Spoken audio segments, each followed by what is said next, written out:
If you're struggling with long sales cycles, low show-up rates, constantly having to re-explain your offer, and your sales team not being able to close as well as you, then your pre-call sequence is not good enough. So in this video, I will go in extreme depth about the exact pre-call sequence you need for your high-ticket online service business to not be struggling with those problems I just mentioned. So make sure to watch until the end, because I guarantee that there are some parts of this pre-call sequence that you are still missing. But now let's get into it. So the pre-call sequence actually starts much earlier than you may think. It already starts with your qualification form. And the thing is that you only want to let truly qualified people book a call on your calendar, because otherwise you will just be wasting your time. You know, unqualified people are always harder to close, they complain all the time, and they don't have the money to pay you. And the other reason why the pre-call sequence already starts with the qualification form is because you collect all your necessary information from your qualification form. And you need this information to actually know who you're talking to on sales calls. You know, the more you know about your prospects, the easier it will be to close them. So if we then dive into your qualification form, the first thing I want to touch upon is that you want to have as few questions on your qualification form as possible, but you still need to be able to deem if someone is a good fit or not. And the reason is that people have very short attention spans these days, so they don't have the time or energy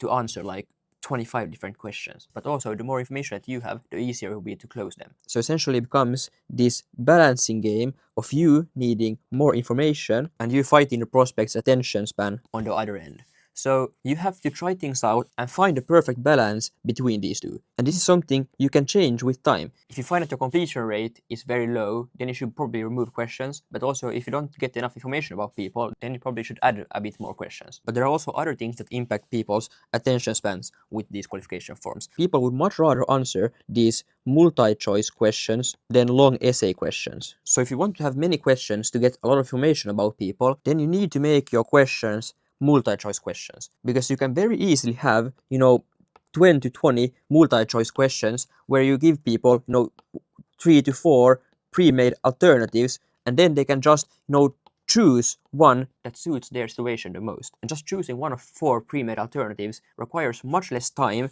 than having to go write an entire answer yourself. So on your qualification form, you want to have at most 1 or 2 essay questions, and try to make as many questions as possible multi-choice questions, because then you can get more information while retaining a high completion rate on your form. And there are a few types of questions you need to have on your qualification form. The first being avatar questions. So these are your pretty standard qualification questions where you find out if people are actually qualified to work with you, if they are the perfect fit. So just as an example, if you work with women who are over 40 years old, then one question could be, are you a male or female? And then the next question could be, what is your age? And if you only work with roofing companies that make, let's say, 20K per month, then one question could be, what type of business do you have? And the second question could be, what is your monthly revenue? And so on.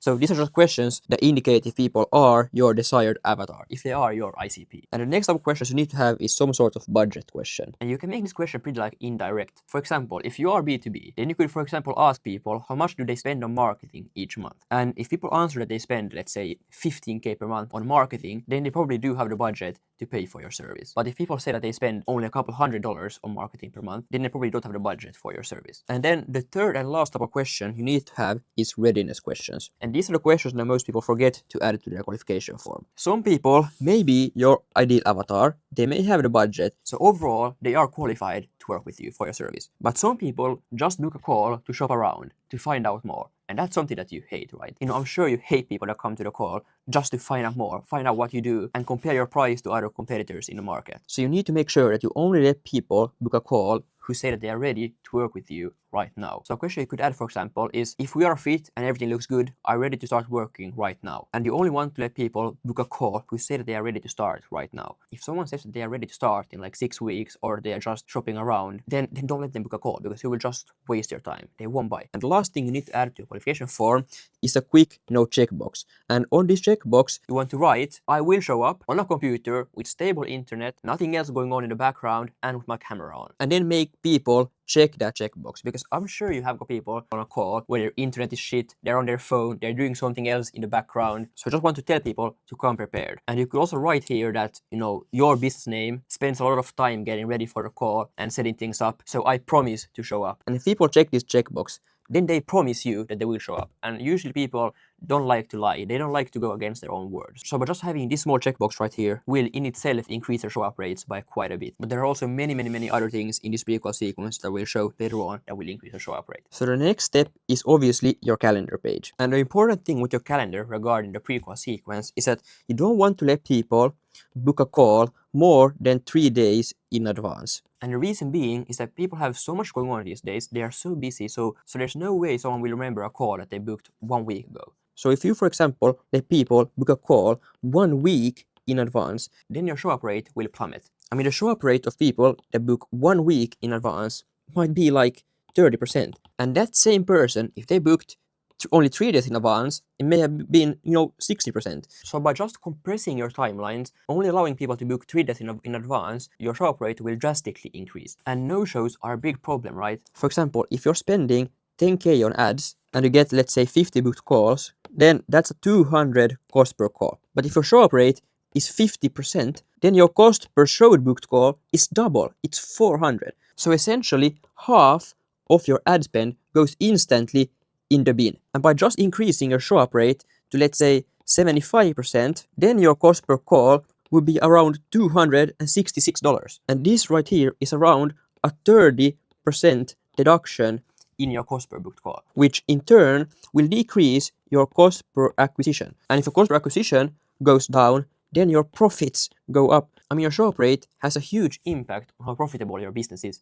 Every no-show is just wasted ad spend. And the other thing is that when people book a call on your calendar, obviously they will take up a time slot. So your availability will decrease. And when these people then no-show your call, then that's wasted calendar space. That's a wasted time slot. So just imagine, some qualified prospect may have come to your calendar page, but they didn't find a time that suited them. Maybe a qualified prospect wanted to book a call at 2 p.m. But because this time slot right here wasn't available, they didn't book a call. But the prospect that had booked this time slot, maybe they no-showed. So that means that this time slot was fully wasted, and you could have had a qualified prospect book that call instead that would have showed up and that you maybe would have closed. So always, the more availability you have, the more booked calls you will get, obviously. And all these no-shows are just a waste of your time slot. And many of you just go out there and hire more salespeople to get more availability. But if you just can solve your no-show problem, then you can actually use your time slots much more efficiently, requiring less closers. And then the third thing with your no-shows is that they are just a huge waste of time. Both for you, if you take the sales calls yourself, or for your closers. It takes mental capacity and you need to get ready for a call. So you probably lose half an hour before the call, and then you lose the entire hour or how long your sales calls are because you blocked that time out of your calendar. You could have been doing anything else in the meantime, but now you just have nothing to do because your prospect no-showed. And I know that's very annoying. So there are so many benefits in increasing your show-up rate.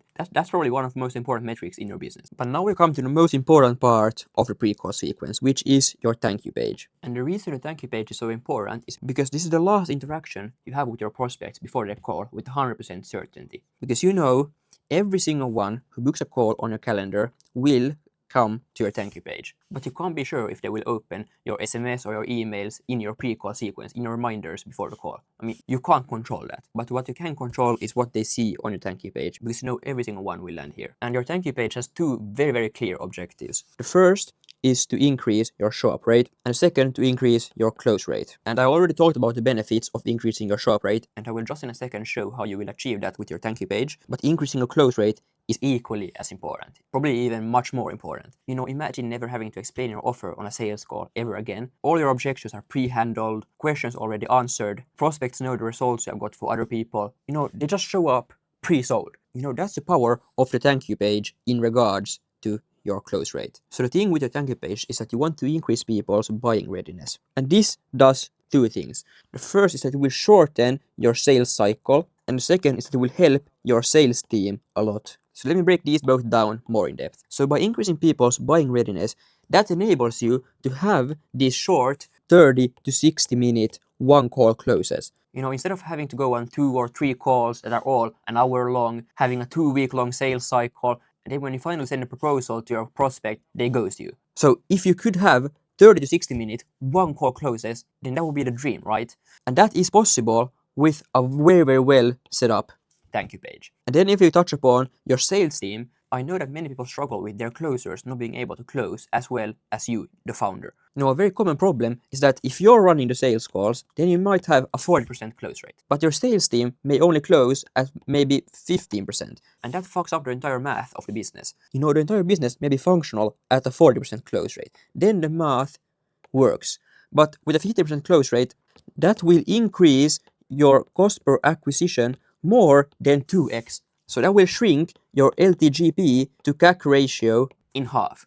So that might fuck up all your profits. So this right here is a big problem. Your sales team not being able to close as well as you, that's something that needs to be fixed. And the way that some people have fixed this is by hiring top closers. But as you all know, hiring a very good closer, that's very expensive. You have to pay maybe like 200k per year or more. No, that's very expensive. But with a correct thank you page structure, you won't need these top closers because the people that show up to calls will be pre-sold. They will already know what you do, your offer, your service. They will know your methodology. They will know what separates you from the other competitors in the market. They will know what results you have got for other people before. And this makes your sales team's job much easier. So now your salesperson can very easily close at the same rate as you. But there are a few other things that we need to do in order for this to happen, and I will show those things just in a second in the pre-call sequence. But just if you can front load all the objection handling, all the education to your thank you page to before the call, then your sales calls become very easy. Then almost anyone can close a prospect. And I know your sales team hates being a librarian on the sales call.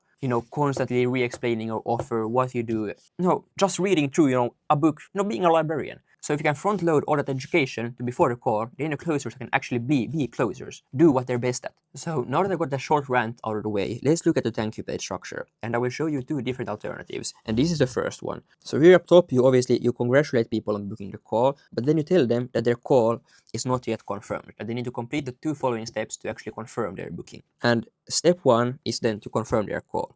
And they can confirm their call by replying yes to your text message and selecting yes in the email calendar invitation. And I will touch upon the text message part just in a second when I come to the pre-call sequence. But after people book a call, they will receive, an email calendar invitation to their inbox. And previously, the call would be added to the prospect's calendar, automatically, but that doesn't happen anymore. So the prospect needs to add a call to their calendar themselves. And you want every single prospect to add a call to their calendar because otherwise they won't remember it. So right here, you want to actually show what it looks like when they go to their inbox, open the email, and click yes in the email calendar invitation. You want to actually show how to do it because otherwise they won't do it. You need to give clear instructions. This picture right here needs to be of the email that they receive. Then you want to highlight the box where they click yes so they actually go and do it. And then this step 2 right here, this is where you have your video. So you could say something like, learn how our process works. And then below that, you could say, watch this short aiming video before our demo call. And then you could say, that it's the first thing that you will ask during the call. And you will ask every single one, did you watch the video? And if you didn't watch the video, then you will force them to watch it at the beginning of the call. If you actually take the time to create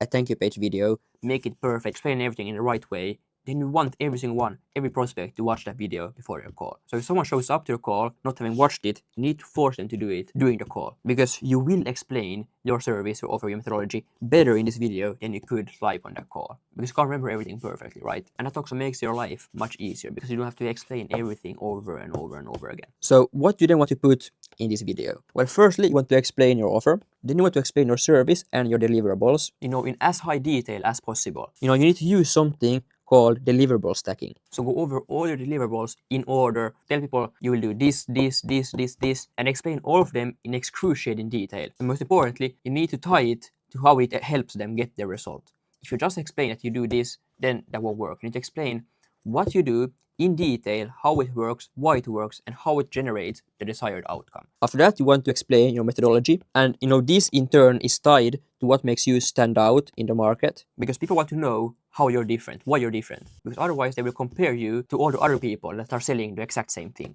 So if you're just a marketing agency, the people will compare you to everyone else. And then people will price shop.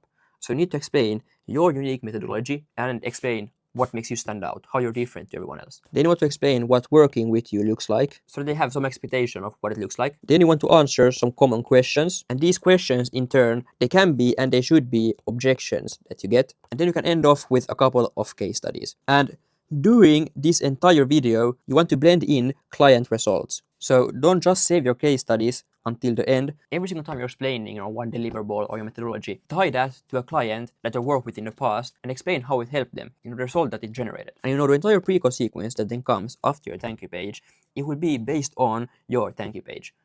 Everything relies around your thank you page. That's the most important part in this. So with this thank you page structure, this video right here is absolutely the most important. So that's why we in the pre-call sequence then try to funnel everyone back to come and watch this video right here if they didn't do it already. And this right here is a second example of the thank you page. And there's a reason why I have two different examples. Because the thing is that if you have too much stuff on your thank you page, then that will overwhelm people. If you throw everything at them at once, 700 different things for them to do, then they will bounce, then they won't do anything. People have found out that if you have too much stuff on your thank you page, if you have around 10 videos on your thank you page, then people only spend on average 7 seconds on that page. But then when they reduce the amount of videos to only one, then people spend on average 7 minutes on the thank you page. And that's a drastic increasement because then people actually watch the video. Your thank you page is completely useless if you don't consume any of it. But if you don't overwhelm people, if you don't throw everything at them at once, then they will actually stay on the page and consume much more of the information. But this is again, a sliding scale. Because you as a business owner, you want to give prospects as much information as possible before the call, but you also don't want to overwhelm people. So you have to find this perfect balance over here. And for some business, for some people, depending on your avatar, you can only get away with one video and one other step to confirm their call. But for some business, you can get away with a lot more. And if you can get away with a lot more, then you should have this thank you page structure. Because again, the more information you can have on a thank you page, the easier your sales calls will become. So let's break down this other thank you page structure. Up top, again, you just congratulate people on booking a call, nothing special, and then you tell them to complete the following 2 steps. And step 1 of 4 is to watch this short 30-second confirmation video. And this video, you just tell them, congratulations, you booked a call, but there are still 3 more steps you need to do to confirm your call. And then you want to quickly explain the purpose of the next 3 steps, why they should do them in the first place. And then step 2 of 4 is to learn how our process works. Watch this video to understand our offer, what we do, our methodology, and what working with us looks like. So this video right here is pretty similar to the video in this first example, this one right here. And then step 3 of 4 is exactly the same as step 1 in this first example, this step right here, and it's to confirm their call. So confirm the call by searching your inbox for then your name and click add to calendar and yes to the calendar invitation. And then step 4 of 4 is get your questions answered. Watch the videos below to get any remaining questions answered. So right here, you want to add videos for every single objection and question you get most often on sales calls. So a video for question 1, video for question 2, question 3, question 4, and so on. And then lastly, you have a bonus section. Check out more of our client results. Then you can have a case study 1, image 1 of some results, case study 2, image 2, and so on. But as you saw, there's a clear difference in these 2 thank you page structures. On one page, this one right here, you have a lot more information and it's way more structured. But when people land on this page, they might be overwhelmed because there are 4 steps to do. There are like 6 to 10 videos on this page. So there might be way too many things to do and they might just bounce and not do anything.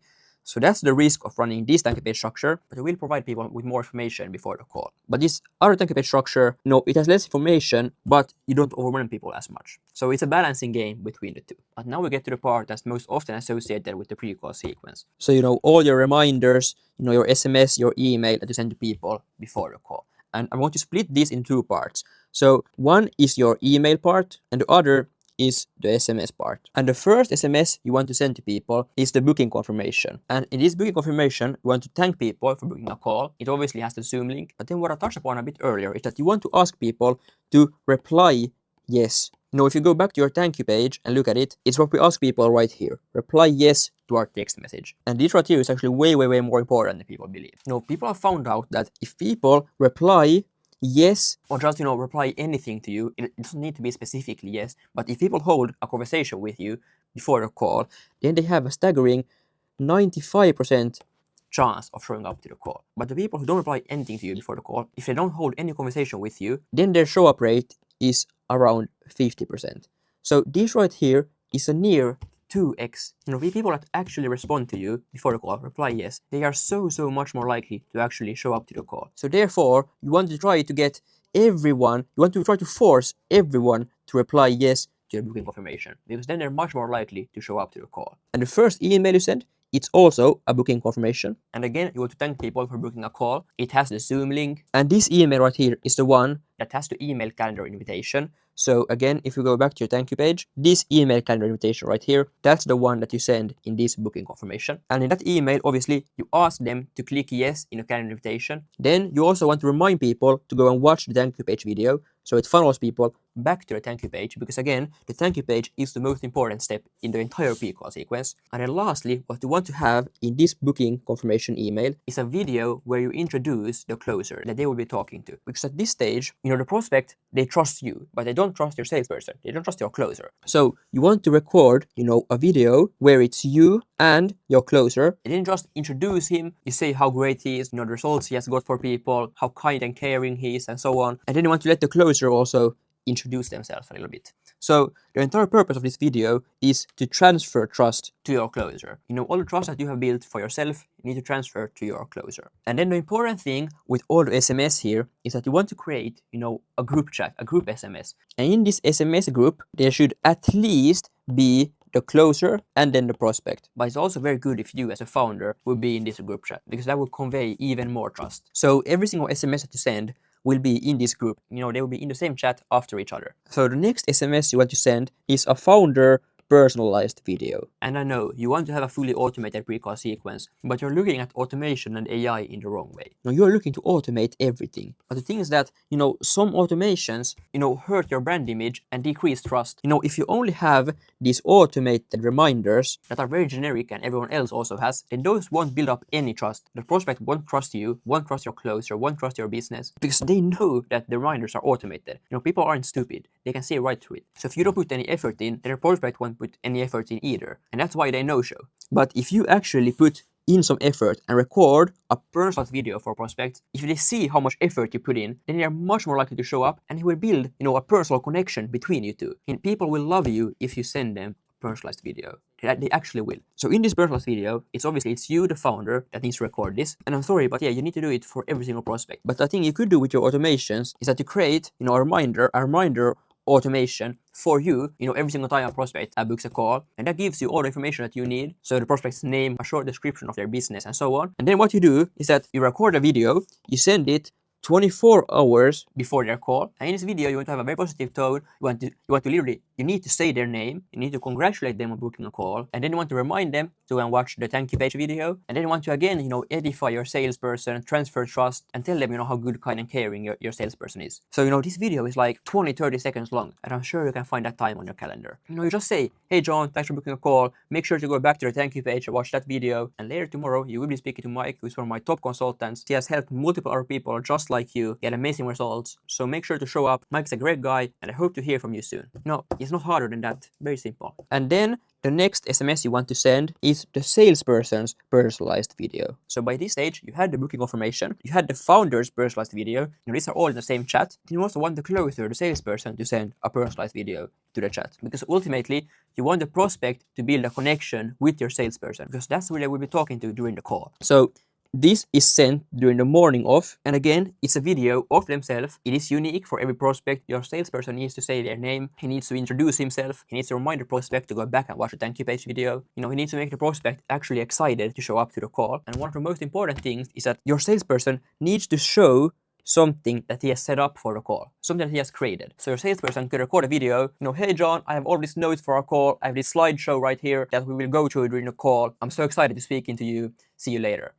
Something like that. Your salesperson needs to show something that he has created for the call. You need to show that you have put in some effort, because if you show that you put in some effort, then the prospect will also put in some effort. And if people see that you have put in a lot of work, a lot of time for the call, then they won't no-show, because they will feel so bad not coming to the call if they see how much time and effort you have put in. And that also makes them so much more excited to show up, because they see that you have made something for them. And then the last SMS is just a normal reminder, and this reminder is sent 1 hour before the call. But then if we go back to your emails, after the booking confirmation email, you want to send one objection handling email per day before the call. And each one of these emails handle one of your objections. Every email also needs to have a case study and also some results. But more importantly, you need to have a YouTube video linked in every one of these emails. So you need to tie the objection you're handling to one of your previous YouTube videos where they can go and watch the video, learn more. And the thing is that, with YouTube, long form videos build so much trust, and you need this trust built up before a call. And the reason is that YouTube videos, they are long form content. And the thing is that on average, it takes around 7 hours of exposure to turn someone from a stranger to a client. So you want to make prospects spend as much time with you as possible before a call, so that they know, like, and trust you. So that's why you want to send them these YouTube videos in each email. And that right there was all you need in your pre-call sequence. After that, you obviously have your sales call, and then from those calls, you will close a percentage of your prospects. But if people still no-show your call, then you want to instantly have a no-show sequence. And this no-show sequence starts with the salesperson contacting the prospect 10 minutes after them not showing up. And this will obviously go back to the call, but if they still don't come back to the call, then you want to send an SMS to reschedule and also an email to reschedule. And these obviously go back to your calendar page. But then you also want to send nurture emails, because there was a reason why they didn't show up to your call. So you want to provide even more proof, warm them up even more, so they actually show up to the call the next time. So this right here was the exact pre-call sequence you need to get 95% show-up rates, shorter sales cycles, these 30-60 minute one-call closes, and help your sales team close as well as you do. So if you have any more questions, I will leave my Instagram in the description below, so feel free to shoot me a DM, and I will be more than happy to help you out. See you in the next one.